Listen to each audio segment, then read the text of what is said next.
வணக்கம்.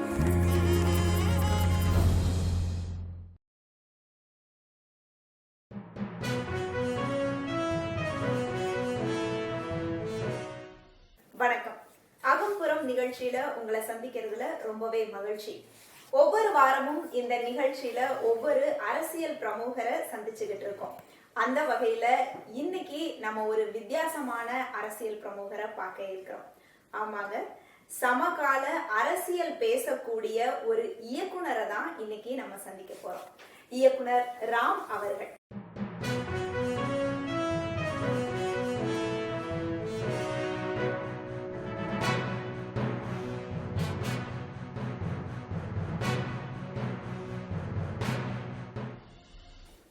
வணக்கம்.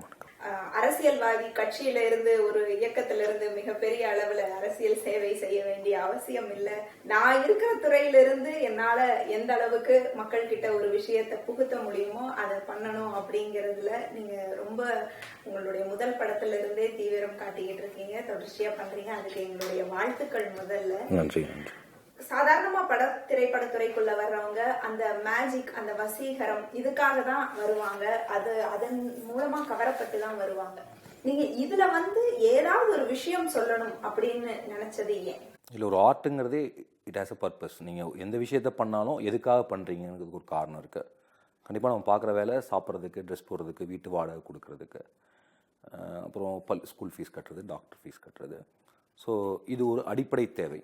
அதுக்கப்புறம் உங்களுக்கு ஒரு ஆடி கார் வாங்கலான்னு ஒரு தேவை இருக்கலாம், இல்லை ஒரு பெரிய மல்டி ஃப்ளாட்ஸ் வாங்கணும்னு தேவை இருக்கலாம், இல்லை ஒரு பெரிய எஸ்டேட் வாங்கணும்னு ஆசை இருந்தால் அதுக்கேற்ற மாதிரி பண்ணுவீங்க. ஸோ ஒவ்வொருத்தருக்கும் அவங்க வாழ்க்கையில் என்ன தேவைங்கிறதுலேருந்து தான் அவங்களுடைய ஆர்ட்டுங்கிற ஃபார்ம் டிசைட் ஆகுதுன்னு நினைக்கிறேன். எனக்கு அடிப்படை வசதிகள் இருந்தால் போதும். அந்த லக்ஸரி மேலே பெரிய ஒரு ஈடுபாடும் இல்லை, ஒரு பெரிய விருப்பமும் இல்லை. அது இருந்தால் தான் வாழ முடியுங்கிறது இல்லை. ஸோ அப்போ நம்முடைய வாழ்க்கையினுடைய அடிப்படை தேவைகள்ங்கிறது லிமிட்டடாக இருக்கப்போ உங்களுக்கு பெரிய பொருளாதார சிக்கல்கள் கிடையாதுங்கிறப்போ உங்களுக்கு சுதந்திரம் கிடைக்குது. ஆக்சுவலாக நீங்கள் உங்களுடைய தேவைகளை சுருக்க நீங்கள் ரொம்ப சுதந்திரமான ஒரு மனிதராக மாறுவீங்க. ரொம்ப மாடர்னான விஷயத்துக்கு, இல்லை லக்ஸரியான விஷயத்துக்கு ஆசைப்பட உங்களுடைய எல்லாமே அரெஸ்ட் ஆக ஆரம்பிக்கும். ஸோ அப்படி ஒரு சுதந்திரம் இருக்குது எனக்கு. அது ஒரு வசதி. அப்புறம் ரெண்டாவது, அதே இடத்துலேருந்து தான் அப்போது நம்ம எதுக்காக வாழ்கிறோன்னு ஒரு கேள்வி இருக்குது.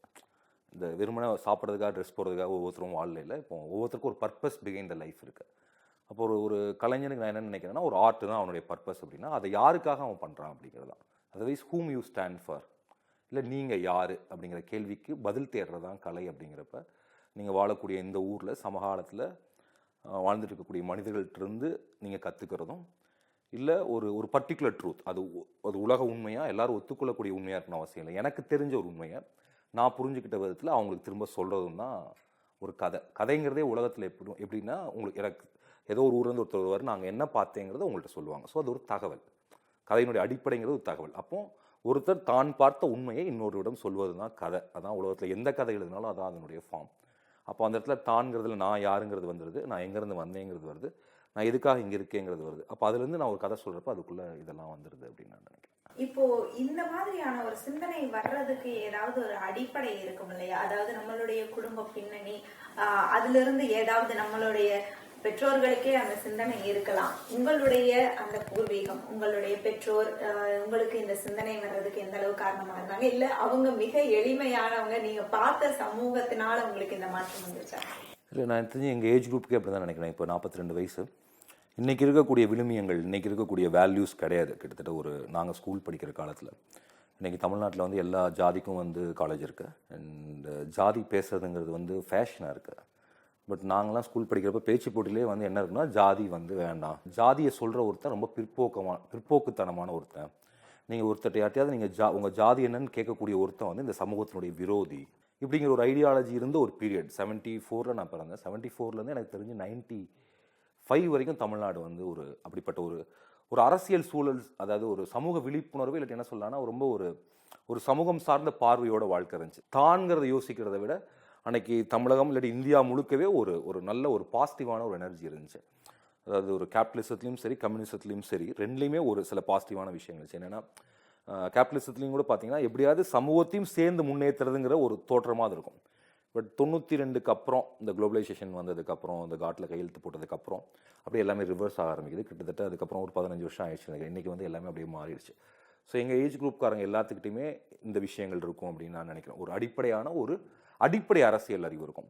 ஏன்னா நீங்கள் அப்போ தான் வந்து நாங்கள் ஸ்கூல் படிக்கிறப்ப தான் ஈழ யுத்தம் வந்து பெருசாக தொடங்குது. அப்போ ஸ்கூலாக வருவாங்க, வந்து இந்த போஸ்டர்ஸ்லாம் வச்சுருப்பாங்க, பணம் கேட்பாங்க. அப்போ 5வது படிக்கிற பசங்களுக்கு ஈழத்தில் ஒரு யுத்தம் நடந்துட்டுருக்கு, இல்லை அங்கே யாரோ ஒருத்தங்க விடுதலைக்காக போராடிட்டு இருக்காங்க, அதுக்காக நம்ம ₹1 கொடுக்கணும் அப்படிங்கிறது தோணும். அப்போ தான் முன்னாள் பிரதம மந்திரி இந்திரா காந்தி படுகொலை செய்யப்படுறாங்க. ஸோ அந்த அரசியல் நிகழ்வு வந்து முதல்ல தூர்தர்ஷன் லைவாக வருது.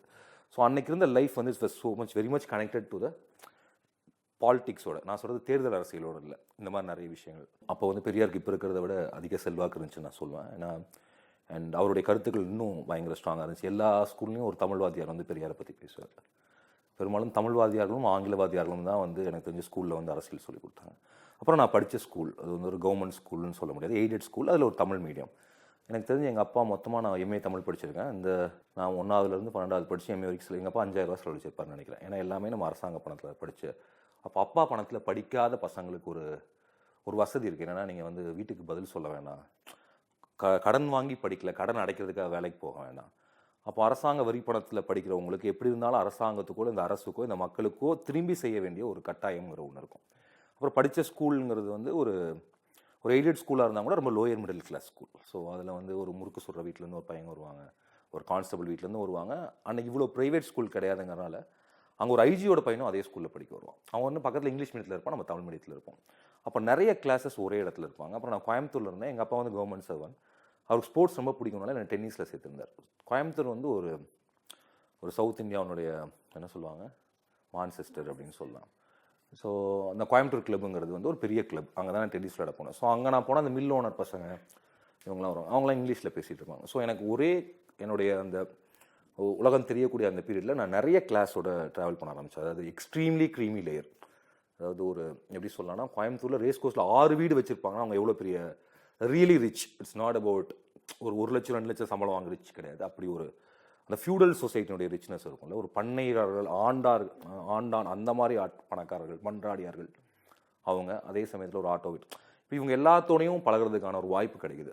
அந்த பீரியடில் அப்படி ஒரு வசதி எனக்கு கிடைச்சிது. ஸோ என்னால் ஓரளவுக்கு இந்த ஒரு பணம் அப்படிங்கிறது ஒரு மனிதனை வந்து எவ்வளோ தூரத்துக்கு டிஃப்ரென்ஷியேட் பண்ணுது, லைஃப் ஸ்டைல் டிஃப்ரென்ஸ்னால் என்னங்கிறது வந்து ஒரு மாதிரி உங்களுக்கு புரிய ஆரம்பிக்குது. அப்போ எல்லாருமே கிட்டத்தட்ட பாவமான மனிதர் தான் இருக்காங்க தோணுச்சு. பணக்காரனாக இருந்தாலும் சரி, அவன் ஏழையாக இருந்தாலும் சரி, எல்லாருமே நல்லவங்களாக இருக்காங்க ஒன்றும் தோணுச்சு.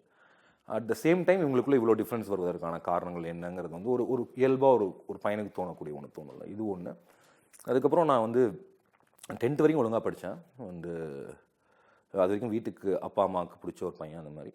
அப்புறம் இந்த டீனேஜ் கோளாறுன்னு ஒன்று வரும். அப்போ வந்து நாங்கள் தமிழ் சினிமா மட்டும்தான் நம்மளுக்கு இருக்கக்கூடிய ஒரே காதலை பற்றி சொல்லக்கூடிய ஒரே விஷயம். அதை விட்டால் தமிழ் கிளாஸில் வரக்கூடிய ஏதாவது ரொம்ப போர் அடிக்கிற பாட்டு இருக்கும், அவ்வளோதான். அந்த குறிஞ்சி முல்லை மருதம் நெய்தல் தேர்தல் இந்த பாடல்கள் இருக்கும். அப்போ வந்து ஸ்டாக்கிங் தான், ஒரு பொண்ணு பின்னாடி ஒரு பையன் போகிறது தான் காதல், அவ்வளோதான் காதல். இன்றைக்கி வந்து அது வந்து நம்ம பயப்படக்கூடிய ஒன்றா இன்றைக்கி வந்து சமூகத்தில் மாறி இருக்குது. அன்றைக்கி வந்து ஏன்னா நான் படித்தது ஒரு கோயெடு தான், ஆனால் ஆணும் பெண்ணும் பேசிக்கவே கூடாது, பேசிக்கவே மாட்டோம். இப்போ பேசிக்கக்கூடாதுன்னு யாரும் சொல்லலைன்னா கூட பேசுறது தவறுங்கிறது தான் ஒரு சைல்டுஹுட்லேருந்தே நம்மளுக்கு இருக்கக்கூடிய ஒன்று. பக்கத்து வீட்டு பொண்ணுகிட்ட கூட நம்ம பேச மாட்டோம். அண்ட் பெண்கிறவங்க வந்து வேறு ஒரு ஊரில் இருக்காங்கிற ஒரு ஃபீல்டில் தான் வாழ்ந்துட்டு இருக்கப்போ ஒரு 13 வயசில் ஒரு காதல் வருது, ஒரு puppy love. So travel began her for 6-7 years. So அப்போ வந்து இந்த படிப்புலேருந்து ஒரு மாற்றம் ஆகுது. அப்புறம் நான் வந்து பயணமே போகல, அந்த ஸ்கூலில் எங்கேயும் டூரே கூப்பிட்டு போக மாட்டாங்க. எனக்கு தெரிஞ்சு விஓசி பார்க்கும் மருதமலைங்கோட கூப்பிட்டு போயிருப்பாங்கன்னு நினைக்கிறேன். நான் ட்ரெயினில் போனதில்லை. அப்போ வந்து 11th படிக்கிறப்ப எல்லாத்துக்கும் ஒன்று தோணலை. நிறைய மார்க் 10th எடுத்தனால ஃபஸ்ட் குரூப் சேர்ந்து ஒரு இன்ஜினியரிங் ஆகிடணும், டாக்டர் ஆகிடணும் அப்படின்னு போட்டாங்க. பட் நம்மளுக்கு அது செட் ஆகலை. ஸோ நான் எப்ஸ்காண்டட் வீட்டிலேருந்து ஓடி போயிட்டேன். ஒரு 48 நாள் இந்தியா முழுக்க ஒரு ட்ராவல் போனேன் 16 வயசில். ஸோ 16 வயசில் அதான் முதல்ல வெற்றிகரமாக ஓடி போனது. அதுக்கு முன்னாடி நிறைய ஓடி போக முயற்சிச்சிருக்கேன், ஆனால் எங்கள் அப்பா பிடிச்சிருவாரு, அம்மா பிடிச்சிருவாங்க. பைசா வந்து வீட்டிலேருந்து திருடிட்டு தான். பட் அப்போ இந்தியாவில் வந்து நீங்கள் 46 நாளைக்கு எவ்வளோ செலவாயிருக்குன்னு சொன்னீங்கன்னா 1600 ரூபா. 1600 ரூபாங்கிறது ஆமாம். நான் கொஞ்சம் கொஞ்சமாக சேர்த்து 10 ரூபா 20 ரூபா அப்படி நம்ம நாள் சேர்த்து இருந்தது. ஸோ எங்கள் அப்பா என்னை ஸ்கூல் படிக்கிற ஃபீஸில் அதிகம் சேர்த்துக்கலாம், 5000 ப்ளஸ் ஒரு 1600 சேர்த்துக்கலாம். ஸோ அதில் தான் நான் இந்தியாவை முழுக்க பார்க்க ஆரம்பிக்கிறேன். எனக்கு இந்தியா ரொம்ப பிடிச்சிச்சு. அது வரைக்கும் கோயம்புத்தூர் வந்து ரொம்ப டிகே ஸ்ட்ராங்கான ஒன்று. அப்போ வந்து உங்களுக்கு கொஞ்சம் அந்த இன உணர்வு, மாநில தனி நாடு இந்த மாதிரி விஷயங்கள் மேலே இருக்கும். ஹிந்தி மேலே ஒரு எதிர்ப்பு இருக்கும். அது உங்களுக்கு என்ன சொல்ல, அந்த ஊரில் இருந்தால் இயல்பாகவே உங்களுக்கு வந்துடும். அது என்ன அரசியல் தெரியல இல்லையோ, ஒரு அந்நிய மொழி மேலே, இந்தி மேலே ஒரு எதிர்ப்பு இருக்கும், இந்தியா மேலே ஒரு எதிர்ப்பு இருக்கும். ஸோ இந்த மாதிரியான ஒரு புரிதல் கோயம்புத்தூருக்கே எனக்கு தெரிஞ்சு கோயம்புத்தூர், ஈரோடு அந்த ஏரியாவில் இது ஸ்ட்ராங்காக இருக்கும். ஸோ அப்புறம் கோயம்புத்தூரில் வந்து மில்லு நிறைய இருந்துச்சு அந்த பீரியடில். ஸோ இடதுசாரிகளும் பயங்கர ஸ்ட்ராங்காக இருப்பாங்க. மே தின ஊர்வலம்லாம் மே தின ஊர்வலம் ரொம்ப நல்லாயிருக்கும் கோயம்புத்தூரில். நான் என்னோட சைல்ட்ஹுட்டில் நிறைய பேர் இந்த காலங்காலத்தில் சைக்கிளில் போட்டு அவங்களாம் அந்த மில்லுக்கு கிளம்பி போகிறது, பெல் சவுண்டு அண்ட் யூனியன்ஸ் இருக்கும். யூனியன்ஸ் அடிக்கடி ப்ரொட்டஸ்ட் பண்ணுவாங்க. ஸோ இந்த மாதிரியான ஒரு இடத்துல தான் இப்போ முதல்ல நான் வந்து இந்தியா முழுக்க போகிறேன். இந்தியா முழுக்க போகிறப்ப எனக்கு இந்தியா ரொம்ப பிடிச்சதுக்கான காரணம் இந்தியா பெருசாக இருந்துச்சு. You can travel wherever you want. உங்களை யாருமே வந்து எல்லா ஊர்லேயும் ஒரே மாதிரி இருந்துச்சுங்க. ரயில்வே ஸ்டேஷனில் படுத்தவங்க யாருமே கேள்வி கேட்கல. அண்ட் மனிதர்கள் ரொம்ப நல்லா இருந்தாங்க. யாரோ மகாராஷ்டிரா வீட்டில் போய் என்னை வந்து 2 நாள் தங்க வச்சு சாப்பாடு போட்டாங்க. பஞ்சாபில் ஒரு சீக்கிய குடும்பம் என்னை தத்தெடுத்துக்குவேன் அப்படின்னு சொன்னாங்க. அப்போ தான் எனக்கு வந்து இந்த அதர் ரேசஸ், அதர் லாங்குவேஜஸ், இதை தாண்டி கல்ச்சரலாக ஒரு கனெக்ஷன் இருக்குங்கிறது தெரிஞ்சு. எல்லா இடங்களையும் மொழி வேறையாக இருந்தாலும் குடும்பம் ஒரே மாதிரி இருந்துச்சு.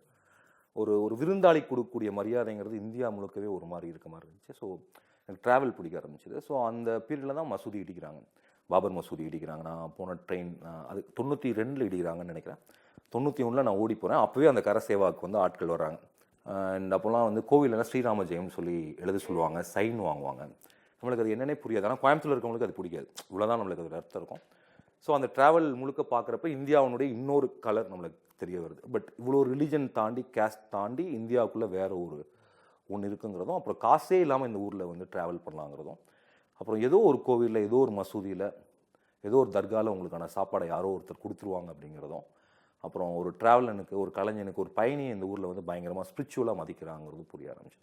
இப்போ இதெல்லாம் கலந்து தான் நம்ம வந்து இப்போ இந்த இடத்துல என்னென்னா, இப்போ தேசம் தாண்டி, மொழி தாண்டி ஒருத்தரை நேசிக்கக்கூடிய ஒரு மனப்பக்குவம் கிடைக்குது. அப்போ தேசத்து மேலே இருக்கக்கூடிய நம்பிக்கை போகுது, ஒரு நாடு அப்படிங்கிறது மேலே, அந்த கான்செப்ட் மேலே இருக்கக்கூடிய நம்பிக்கை போகுது. ஸோ இது முடிச்சுட்டு நான் இந்த இதுக்கெலாம் அப்புறம் மதுரை அப்புறம் கப்பல் வேலைக்கு போகலான்னு ஒரு கோர்ஸ் படிக்கிறேன். எங்கள் ஊர் சுற்றலான்னு அந்த கோர்ஸ் ஒத்து வரல. வீட்டில் வந்து எங்கள் அப்பா, அதான் நல்ல அப்பாக்களுக்கு மோசமான பையங்க வாய்ப்பாங்கிறதுக்கு நான் தான் உதாரணம். எங்கள் அப்பா இன்றைக்கி வரைக்கும் நான் எங்கே போனேன்னு கேட்டதே கிடையாது. அதுக்கப்புறமா நான் ஒரு 5 தடவை ஓடி போயிருக்கேன். அதெல்லாம் ஷார்ட் டைம், 7 நாள் 8 நாள். அதுக்கப்புறம் சொல்லிட்டு ஓடி போக ஆரம்பித்தோம். இப்போவும் ஓடி போயிட்டுருக்கோம். இப்போ வந்து தொழிலுங்கிற நிமித்தத்தில் ஓடி போகிறோம், சினிமா ஷூட்டிங் அப்படி ஓடி போகிறோம். So then American college Madurai, அது வந்து ஒரு பயங்கர பொலிட்டிக்கலாக ரொம்ப ஸ்ட்ராங்கான ஒரு காலேஜ்.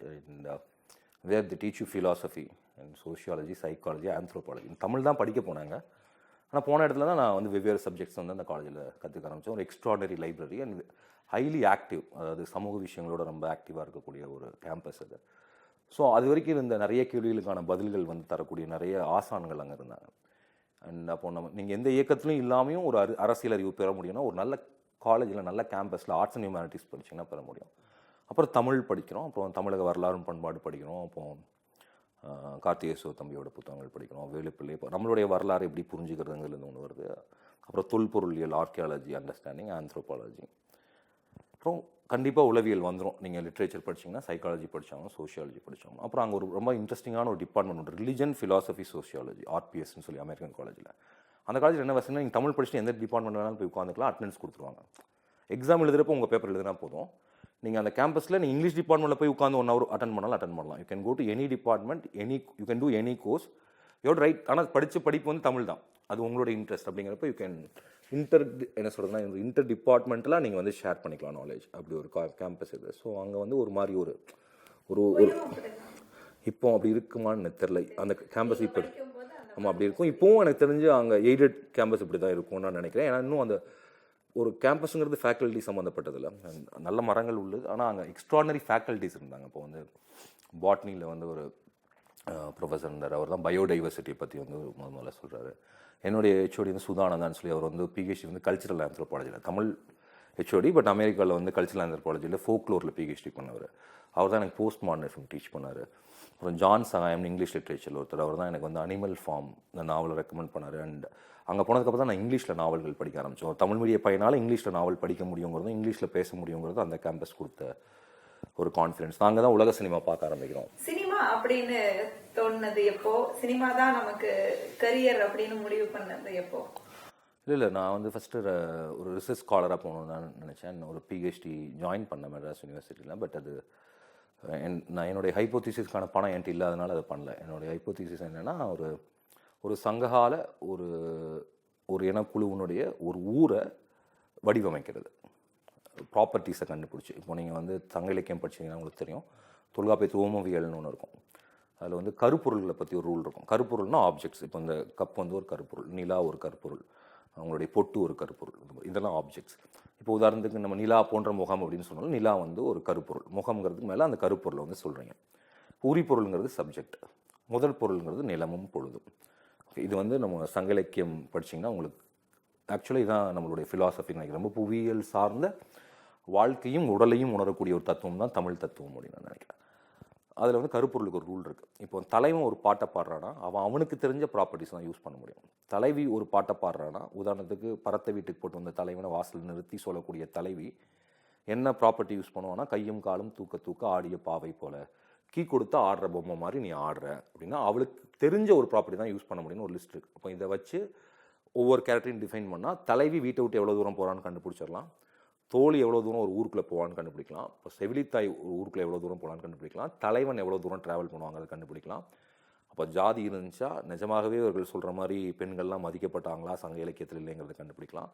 இப்போ கையுங்காலும் தூக்க தூக்க ஆடிய போவை போல கீ கொடுத்த பொம்மைனா, அப்போ கீ கொடுக்குற விஞ்ஞானம் இருக்குன்னா அதனுடைய ப்ராப்பர்ட்டி எப்படி இருந்திருக்கும், அது எப்படி அந்த சயின்ஸ் எப்படி இருந்திருக்கும் இப்படிங்கிறது மூலிமா ஒரு அந்த காலத்தினுடைய ஒரு ஊரை உருவாக்குறது. பட் இதுக்கு பணம் இல்லை நம்மள்கிட்ட. அதனால் அப்புறம் அங்கே பெரும்பாலும் யூனிவர்சிட்டியில் நடக்கக்கூடிய ரிசர்ச் எல்லாமே நாவலில் உள்ள கரு வெள்ளையா மஞ்சளா அந்த மாதிரி டைப்பில் இருக்கும். சுந்தரராமசாமி நாவல்களில் பெண்கள் பாத்திரம், அது ரொம்ப பயங்கர போரான ஒரு வேலை. தமிழ் பிஹெச்டிக்கு ஆக்சுவலாக கான் சே அப்படி எல்லாத்தையும் ஒன்றா சொல்லிட முடியாது. அதில் எக்ஸ்ட்ரானரி ஒர்க்ஸ்லாம் பண்ணிட்டு இருக்காங்க. என்னுடைய ஃப்ரெண்ட்ஸே நிறைய பேர் சித்த மருத்துவர்கள் பண்ணியிருக்காங்க. பட் மெஜாரிட்டி வந்து 3 நாளில் பண்ணுற வேலை தான் தமிழ் பிஹெச்டிக்கான ஒர்க்காக இருந்துச்சு.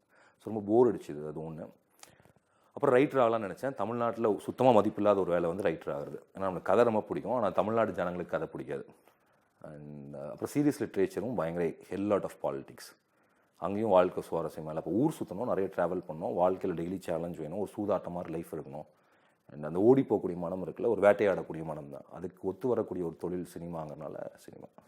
சினிமா யாருக்கிட்ட முதல்ல போய் நான் வந்து சினிமாவில் ஏதாவது பண்ணணும்னு நினைக்கிறேன் அப்படின்னு போய் நின்று யார்கிட்ட? Thangar Bachan sir, cinematographer cum ஒரு எழுத்தாளர், இயக்குனர், நடிகர், அப்புறம் இப்போ அரசியல் எழுத்தாளர், விமர்சகர், சமூக போராளி, இப்படி நிறைய அடையாளங்கள் சொல்லலாம் அவருக்கு.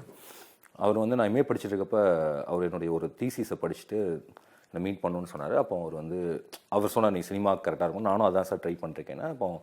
அப்போ அவர் வந்து எனக்கு தமிழ் சினிமாவில் நிறைய பேர்த்த அறிமுகப்படுத்த ட்ரை பண்ணார். அவங்களுக்கு யாருக்கும் என்னை பிடிக்கல. ஸோ என்ன நம்ம போனால் முதல்ல அந்த பீரியட் எப்படி இருக்குன்னா, படித்தவங்க எதுக்கு சினிமாவுக்கு வராங்கிறது வந்து 98ல் இவ்வளோ படிச்சுட்டு நீங்கள் எதுக்குங்க சினிமாவுக்கு வரீங்க, உங்களுக்கு சினிமா ஒத்து வராது. அப்புறம் கையில் எதுக்கு புக்கு கொண்டு வரீங்க, நீங்கள் எதுக்கு லிட்ரேச்சர் படிக்கிறீங்க, நீங்கள் எதுக்குங்க இந்த மெட்டாஃபிசிக்ஸ், எதுக்கு நீங்கள் brief history of time book, இது அசிஸ்டன்ட் ஆகிட்டுருக்கும் என்ன சம்மந்தம் இப்படிங்கிற ஒரு டிஸ்கிரிமினேஷன் இருந்து படித்தவங்கள பிடிக்காத ஒரு பீரியட் ஒன்று இருந்துச்சு. அந்த சமயத்தில் தென் சமோய் காட் கனெக்டட் வித் ராஜ்குமார் சந்தோஷின்னு ஹிந்தியில் இருக்கக்கூடிய டிரெக்டர். அவர் சென்னை வந்தப்போ ஒரு ஆக்சிடென்ட்டில் அவர் மீட் பண்ணேன். தென் அவர் ஸ்கிரிப்ட் ரைட்டராக அவர் கூட ஒர்க் பண்ணுறதுக்காக தென் இவென்ட் மும்பை. அங்கே போய் லஜான் ஒரு படத்தில் அசிஸ்டன்ட் ஸ்கிரிப்ட் ரைட்டராக ஒர்க் பண்ணேன். தென் ஹிந்தி படத்தில் ஸ்கிரிப்ட் டாக்டராக ஒர்க் பண்ணேன். ஸ்கிரிப்ட் டாக்டரிங்னா என்னென்னா, ஸ்கிரிப்ட் முடிச்சதுக்கப்புறம் அதை அனலைஸ் பண்ணி சொல்கிறது, அந்த மாதிரி வேலைகள் பார்த்துட்டு இருந்தேன். தென் ஹிந்தி கொஞ்சம் கற்றுக்கிட்டோமா? இல்லை அந்த படம் வேலை பார்க்குறப்ப ஹிந்தி புரியும். எனக்கு ஹிந்தி வந்து ஓரளவுக்கு புரியும். அது காரணம் நிறைய நண்பர்கள் எனக்கு வந்து எங்கள் தாத்தா வந்து இதில் சர்வீஸ்னால் மிலிட்ரியில் இருந்தாங்க. ஸோ எங்கள் அம்மா பிறந்தது நாசிக். ஸோ வீட்டில் வரனால ஒரு ஹிந்தி, அப்புறம் அம்மா கொஞ்ச நாள் வளர்ந்தது ட்ரிவாண்ட்ரம், நல்லா ஹிந்தி இருக்கும், மலையாளம் இருக்கும். அப்புறம் எங்கள் தாத்தா நல்லா ஹிந்தி பாட்டு பாடுவாங்க. அண்ட் எனக்கு நிறைய க்ளோஸ் ஃப்ரெண்ட்ஸ் வந்து மகாராஷ்டிராலையும் பஞ்சாப்லையும். அதனால் நிறைய ஹிந்தி வீடுகளில் நான் தங்கியிருக்கேன். அண்ட் ஹிந்திங்கிறது ஒவ்வொரு ஊரில் ஒவ்வொரு மாதிரி பேசுவாங்க. அது பாம்பே பொறுத்த வரைக்கும் அவங்க இங்கிலீஷ் தான். ஏன்னா அது வந்து ஒரு பாலிவுட்டுங்கிறது இந்தியாவுக்கு படம் பண்ணுறப்ப தமிழ்நாட்டிலேருந்து ஒரு ரைட்டர் இருப்பாங்க. பெரும்பாலும் நம்மளுடைய புரோக்கன் இங்கிலீஷ் போதும் இந்திய சினிமாவை சமாளிக்கிறதுக்கு. டயலாக் எழுதுறதா தான் ஹிந்தி தேவை. அதுக்கு உங்களுக்கு ஒன்றும் பிரச்சனை கிடையாது. அண்ட் ஒரு லாங்குவேஜ் படித்த ஒருத்தனால எந்த லாங்குவேஜையும் ஒரு 3 மாதத்தில் கற்றுக்க முடியும். உங்களுக்கு லிங்குவிஸ்டிக்ஸை நீங்கள் ப்ராப்பராக படிச்சிங்கன்னா you can learn any language. ஏன்னா அது ஒரு பேசிக் ஃபார்ம் தான். அது ஒரு கிராஃப்ட் தான், செஸ் விளையாடுற மாதிரி தான். அந்த கேம் உங்களுக்கு தெரிஞ்சிச்சுன்னா இப்போ உங்களுக்கு தமிழ் நல்லா படிச்சிங்கன்னா உங்களுக்கு மலையாளம் வந்துடும். தமிழும் மலையாளம் நல்லா தெரிஞ்சுன்னா உங்களுக்கு சமஸ்கிருதம் வந்துடும். சமஸ்கிருதம் நல்லா வந்துச்சுன்னா உங்களுக்கு ஹிந்தி வந்துடும். ஸோ ஏதோ ஒரு லாங்குவேஜை கரெக்டாக படித்தா போதும், இன்னொரு லாங்குவேஜ் வந்து சுலபமாக கற்றுக்கலாம். So it's not a big deal. So அதுக்கப்புறம் திரும்பி வந்து தென் எனக்கு திருமணம் ஆகிடுச்சு. அதனால் அங்கே வேலை பார்க்க முடியல. அப்போது என் ஒய்ஃப் தமிழ் லெக்சராக WCCயில் ஒர்க் பண்ணிட்டு இருந்தேன். ஸோ நான் இங்கே திரும்பி வந்துட்டேன். அதுக்கப்புறம் ஏதோ கொஞ்ச நாள் பண்ணிட்டு அப்புறம் பணம் பத்தலைங்கிறனால திரும்ப ஊருக்கு போய் கொஞ்ச நாள் ஒரு விளம்பர நிறுவனம் நடத்திட்டு திரும்ப ஐ கேம் பேக். பாலுமேந்திர சட்ட ஒரு கதை சொன்னேன் அவரை கேமரா பண்ண சொல்லி நான் டைரக்ட் பண்ணதுக்காக. பட் அவர் பண்ணுறேன் அப்புறம் நடக்கல. தென் ஐ காட் அசோசியேட்டட் வித் அது ஒரு கணா காலத்தில் கொஞ்ச நாள் இருந்தேன். அதுக்கப்புறம் அப்படியே முதல் படம் நீங்கள் வந்து கற்றது தமிழ் கதையை சொல்லும்போது எப்படி இருந்துச்சு அந்த ரெஸ்பான்ஸ்? அதெல்லாம் பின்னாடி தெரியக்கூடிய விஷயங்கள் தான். கதை கேட்கக்கூடிய நான் எனக்கு என்ன தோணுன்னா, இட்ஸ் அபவுட் அ சைக்கோபாத். அவங்களுக்கு சைக்கோபாத், நம்மளுக்கு சோஷியோபாத். அது வந்து அப்போ அவங்க எப்படி பார்ப்பாங்கன்னா, ஒரு கொலை நடக்குது, இது நடக்குது, அதுலேருந்து ட்ராவல், ஒரு பஞ்ச் டயலாக்ஸ் இருக்குது, அப்படி தான் அவங்க புரிஞ்சுக்குவாங்க. ஒரு ப்ரொடியூசர் வந்து ஓகே கதை வேகமாக இருக்கா, இந்த கதை அன்அஸ்யூமிங்காக இருக்கா அப்படிங்கிறதுலேருந்து அவங்க பார்ப்பாங்க. அண்ட் அதுக்கு பின்னாடி இருக்கக்கூடிய இந்த இதெல்லாம் நமக்கு மட்டும்தான் தெரியும். அது அந்த இவ்வளோ வந்து இப்படி இருக்குது அப்படிங்கிறது. அப்புறம் அன்னைக்கு வந்து குளோபலைசேஷனுங்கிற வேர்டு வந்து தெரிஞ்சு மாக்காய்க்காவை தவிர தமிழ்நாட்டில் யாருக்குமே தெரியாது அப்படின்னு நினைக்கிறேன். எனக்கு சிபிஐ சிபிஎம் கூட 2007 உலகமயமாக்கலுக்கு எதிராக இந்த போராட்டம் நடத்தினதை எனக்கு ஞாபகத்தில் எழுதலை. எனக்கு தெரிஞ்சு புதிய கலாச்சாரத்தில் அதை பற்றியான கட்டுரைகள் வந்து நான் பார்த்துருக்கேன். அண்ட் அந்த வார்த்தையே எனக்கு தமிழ்நாட்டில் எனக்கு தெரிஞ்சு அரசுக்கே தெரியுமாங்கிறது தெரியல. அது ஈவன் அவங்க சைன் பண்ணியிருந்தாலும். ஸோ அந்த படத்தை அன்னைக்கு வந்து அது உலகமயமாக்கல் சம்மந்தப்பட்ட படம் கூட யாரும் புரிஞ்சிக்கல. அது வந்து ஒரு தமிழ் சாவனிஸ்டிக் மூவின்னு தான் அந்த படத்தை வந்து நிறைய பேர் புரிஞ்சுக்கிட்டாங்க. ஏன்னா அவன் படித்தது தமிழாக இருந்தனால அது வந்து ஏதோ ஒரு திரும்பவும் திராவிடத்தினுடைய அரசியலிருந்து தமிழை முன் வச்சு தமிழுக்காக பறிஞ்சு பேசி தமிழ் வெறியை ஊட்டி அப்படிங்கிற படமாக தான் அன்னைக்கு வந்து பெரும்பாலும் விமர்சகர்கள் புரிஞ்சுக்கிட்டாங்க. பார்வையாளர்களும் கூட அப்படி தான் புரிஞ்சுக்கிட்டாங்க. பாசிட்டிவா நிறைய பேர் இருந்தாலும் நெகட்டிவா பேசினவங்களும் அதான். அப்போ தமிழ் படிச்சவங்க எல்லாம் இப்படிதான் இருக்கிறாங்களா, ஏன் ப்ராக்டிக்கலா இருக்க மாட்டாங்களான்ற கேள்வியும் அப்போ இருந்ததுதான். அது என்னன்னா, அது வரைக்கும் வந்து தமிழ் படித்தவங்க காமெடினா வருவாங்க. இப்போ எத்தனையோ படத்தில் ஹீரோ வந்து டாக்டராக வருவார். அதுக்காக அது டாக்டர் படித்தவங்களாம் அப்படின்னா அப்படி கிடையாது. முதல்ல ஒரு தமிழ் படித்தவன் ஹீரோ ஆகிறனால அது வந்து தமிழ் படித்தவனோட கதையெல்லாம் புரிஞ்சுக்க ஆரம்பிக்கிறாங்க. அந்த படத்தை நான் ஹிந்தியில் தான் எடுக்கிறதா இருந்துச்சு. அந்த படம் வந்து ஹிந்தியில் வந்து மராட்டி எம்ஏ அப்படின்னு எடுக்கிறதா இருந்துச்சு. சுனில் ஷெட்டி ப்ரொடியூஸ் பண்ணி அஜய் தேவ்கன் நடிச்சு. அப்படி தான் அது ஒரு சில நடக்கலை. ஒருவேளை அந்த படம் ஹிந்தியில் வந்திருந்தால் எல்லாரும் என்ன சொல்லியிருந்துருக்கலாம்னா, இந்த படம் வந்து ஹிந்து சாவனிஸ்டிக், இது வந்து ஆர்எஸ்எஸ் படம்னு கூட சொல்லியிருந்துருக்கலாம். ஸோ அதில் ஒன்றும் ஆனால் இன்றைக்கி 2007 எடுத்த படத்தை இன்றைக்கி வந்து இன்னும் பெட்டராக புரிஞ்சுக்கலாம். அது வந்து குளோபலைசேஷனை பற்றி பேசின படங்கிறது இப்போ வந்து அது தெரிய வருது. ஸோ நான் என்ன நினைக்கிறேன்னா, உங்களுக்கு பின்னாடி அதெல்லாம் இருக்கலாம். ஆனால் ஒரு கதையாக சுவாரஸ்யத்தை நீங்கள் ஹோல்ட் பண்ணிட்டீங்கன்னா சொல்கிறப்ப ஒரு கதாநாயகனுக்கு அது பண்ணணும்னு தோணுச்சுன்னா, ஒரு தயாரிப்பாளருக்கு தோணுச்சுன்னா அவ்வளோ போதும். ஆக்சுவலாக நீங்கள் வின் பண்ண வேண்டியது 2 பேர்த்த தான் ஒரு நல்ல படம் எடுக்கிறதுக்கு. இவ்வளோ பெரிய ஆடியன்ஸ் இல்லை, ஒரு தயாரிப்பாளரையும் ஒரு ஹீரோவையும் தான். ஸோ அது ஒரு ஈஸியான விஷயம் தான் நினைக்கிறேன். அகப்புறம் நிகழ்ச்சியில இன்னைக்கு திரைத்துறையில அரசியல் பேசக்கூடிய இயக்குனர் ராம் கூட பேசிக்கிட்டு இருக்கோம். ஒரு சிறிய இடைவேளைக்கு பிறகு தொடர்ந்து பேசலாம்.